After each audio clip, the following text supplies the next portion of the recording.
Welcome to Trust the Process and the new year 2026. Hope it has been a fabulous start of the year for everyone. And by now, all the new resolutions made on 1st January have been tested and tried. Yeah, there's a pun intended here. In this episode, you will hear just one voice, mine, as I explore the fitness, discipline, and quieter work behind the consistency that it needs. There sure will be some important health related topics, and we will focus on women balancing their fitness and health while life goes on. This is Yasha from Singapore, professionally a technologist, a visual artist, a wife, a mom, a dog mom too, and most importantly, a fitness enthusiast, often indulging into running, pull ups, weightlifting, and fancy races like High Rocks, Spartan, and anything in the fitness world. Okay, so you must have guessed the theme from the episode title, which is When Calendar Flips But Life Doesn't. Every January, the world tells us the same thing. New year, new goals, new habits. But what if I don't want a new me? What if I don't want to reset, restart, or reinvent? What if all I want this year is to feel calmer, less pressured, and continue what I already started? Do you feel that too? Today's episode is for anyone who feels slightly out of place in January. To be honest, when I was thinking about not doing any resolutions this year, as I felt like being pushed into it, I realized who is actually pushing me? It's just me, myself? Or is it peer pressure? Or is it to get the answer to that famous question, what are your New Year goals? And after what I achieved last year in 2025 regarding my body transformation in fitness world, the number of questions were even more. Well, what I accomplished at the end of last year had a hard deadline for something I had started 6 months back, which had to end at some point of time, and I wanted to end it around the end of year on my birthday. I wasn't chasing a false finish December line. So, this illusion that flipping a date flips entire life seems unnecessary pressure that often replaces the intention. Well, I'm not saying that it could not work wonders for people who were looking for a start date for something they had been procrastinating for long. But in general, January has become a loud month. Everyone suddenly has goals, planners, vision boards, timelines, and if you do not, it almost feels like you have falling behind. We have somehow decided that a date on the calendar should magically give us discipline, motivation, clarity, and also energy. But life doesn't work in months. Healing doesn't work in quarters, and growth doesn't wait for January 1st. It goes back to what we have earlier talked about on this podcast, that there is no right time to start. There should not be any final Monday to start things. Similarly, why put everything for January to start? And I'm particularly talking about fitness. All the gyms are full, but they are also dying down very soon. And we are approaching February. I mean, we are in February now. So I want to speak about few things over here. And number one, I want to explore together the myth of discovering the new me in January. Frankly, in all honesty, I used to be like that as well. With a pen and a paper in my hand, I would write 10 goals for the year. And 4 of those would definitely be related to fitness. More walks, more runs, new body, new race, new goals. But I discovered last year that let it be. This was an enlightening in the last year. The goals will come on their own when your body and mind will feel right. A few things that I kind of practiced last year, and hence focusing strongly on those same principles this year in 2026 as well. And one of those would be let it be. So what does it mean by let it be? For me, let it be means consistency. Fitness and our body needs consistency, same nutrition, same steps, same exercises. Nothing drastically changes unless you have an event or a competition coming up for which you will prepare. But guys, January 1st is not that event. You know why starting over feels safer than continuing? That's another thing I want to explore with you all. Because consistency is difficult to achieve. You will agree with me. Yeah? Doing same things over and over is hard and it's boring. Okay, let me tell you this story. I ate same food for most of my meals for last 6 months when I was preparing for a shoot. On the day before my shoot, I posted a picture of my lunch, chicken and broccoli, on my Instagram with a quote, "Hope I never have to eat this again." Boom! I got instant slap for most of my well-wishers. Obviously, those from the fitness industry.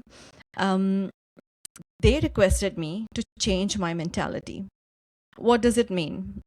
It means it's okay to feel bored, go for holidays, and eat all my favorite food, but it is not okay to think never to return to basic nutrition that should be stable in maintaining my healthy body. So, yeah, starting over again and again gives us that opportunity of playing around, cheating, if I must say. Did I use that word? And the mentality of let me have fun now and I'll worry about things later, or I can always restart. So that leads to losing that grip on the schedule, and that is not good. Also, I'm going to say something. I would say that unfinished goals create shame. Even we don't realize it, it's subconscious most of the times. Every year we say, this year I'll be a different person. But maybe that's the problem. Maybe we do not fail because we lack motivation. Maybe we fail because we abandon ourselves every January or every start of the year. We forget that consistency is quieter than excitement, and continuation doesn't look as sexy as starting afresh. So let's spare ourselves from that fake and undeserving shame. That's subconscious and it's not real. What I would say that I'm trying to practice now is continuation of good things always wins over restarting other good things, if I must say. Now, if you are a planning person, super organized like myself, it will get difficult to follow this. I decided that in this year, I'm longing for a calmer life, not a bigger one, and I will not any big goals. Continuing what I have in my plate is a mammoth task already. But this decision wasn't easy on day-to-day basis because, there is this constant urge to get into newer, shinier, brighter things, because everyone is around you is doing that, right? Everyone has that checklist and you are sharing notes. So I told this to myself, you make a list, Yasha. Create a plan of things that are already spilling over. Choose your nervous system regulation over ambition. Less pressure, more presence, and quiet strength without chaos. I know it sounds like jargon, but you know what? The month of January is gone. And it was a chaos after returning back from holidays and settling into everything. I'm sure it should be like that for a lot of you. Do you agree? It's easier said than done, yeah. But I think it's going back to the basics. So something about few of us people who always restart every year. So I'm not done with the restarting topic as of yet. Does that mean people who restart every year, they have accomplished everything and there's a need to restart? But did we ponder upon the emotional exhaustion of constant beginnings? That's also real, and I have experienced it firsthand. Starting a new job, moving to a new house, moving to a new country, and starting a new podcast episode, for that matter. It takes a lot of energy than building upon the base we had. And yeah, I'm talking about fitness here. I did that last year, but I don't regret looking at the outcome and the state I was in. But let me share this experience. I was on my journey to building more muscles mid last year, sometime mid last year. But this new shiny thing, Hyrox, caught my attention, and it was playing around in my mind. And I went after that, dropping my muscle building journey, which was a continuation of a 2 years process. In hindsight, yes, it did some damage. After Hyrox, I had to restart from a farther place that where I had left. Was it wrong? No, not entirely. It taught me new experiences, but boy, it was exhausting. And restarting to achieve a leaner body thereafter was very difficult. So, what I'm trying to tell over here is yeah, choose your battles, but I will just state from experience that there is power in staying and building upon it to a point where you feel you have reached to stay for long, or you are too bored, or you really want a challenge. There is power in staying. Well, some of us are tired of starting. Every restart costs energy, every abandoned plan costs self trust. What if this year isn't about adding something new, but staying with what you already began? Like I said, staying is a skill and it's deeply underrated. So I will propose a gentle alternative that has worked for me. If you are in that zone, yeah, if you are completely into no, I have to restart, I have to start something new, that's another thing. But if you are in that zone of, hey, I'm looking forward to building upon what I have, here are a few things that I'm practicing. Instead of resolutions, offer some soft anchors for yourself. What are those anchors? Number one, continue. Don't restart everything. Reflect before restarting if that's really needed. Yeah, like I shared a few of my stories. Number two, subtract before adding. Do that maths.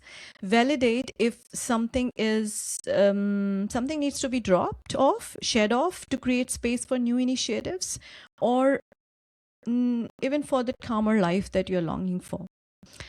And number three, choose a feeling, not a number. Find what works for you to be at peace instead of hitting that number again and again. So, funny story to add here. When I was preparing for my body photo shoot, okay, I apologize. All my recent stories are from that phase of my life, but please excuse me. It's most recent and it's something I'm very proud of to steal learnings from. So yeah, where was I? Yeah, so I was preparing for my body photo shoot. Yeah, for your leanest body, you measure your body fat percentage. That's the whole idea. That gives you an indication on week by week basis if you are getting there. For people like us, especially, not for people who are like, experts or coaches. So my coach Veera stopped measuring my body fat for say 6 weeks before the shoot. He said, we will not chase the number or else it will play with our mind. And hence it will play with our progress as well. We will know, you will know, and if you're not progressing, the visuals will tell us. And that worked actually. It helped me a lot to just trust the feeling, trust my body, then looking for that perfect number on the scale that 12%, 14% is needed to get to that goal. It gave me a lot of peace. So in summary, if goals feel heavy this year, try this instead. I'll summarize what I have just talked about. Ask yourself, what do I continue? What do I want to continue? What do I want less of? Yeah, the shedding part. And what feeling I want to protect. Progress doesn't have to be loud to be real. So my closing reflection and call to action for all of you would be, we do not want start of the year where women's bodies suddenly become projects again. We shred, burn, detox, reset, fix, and get ready for I don't know what. If you are entering this year without a vision board, without a 90-day plan or a new you are not broken. You're allowed to move forward quietly, You don't need Januaries or start of the permissions to grow, and you don't need pressure to become. This year, I am choosing continuation over reinvention. Remember, calm over chaos and consistency over hype. If this resonated with you, please share this episode with someone who is feeling overwhelmed by New Year noise. And remember, your life doesn't reset because the calendar did. Signing off now from this episode, first episode of 2026. We'll be back with a very interesting guest in our next episode. Promise you all it will be a blast of information on fitness overall. Until then, trust yourself, trust your gut while trusting the process. Bye bye.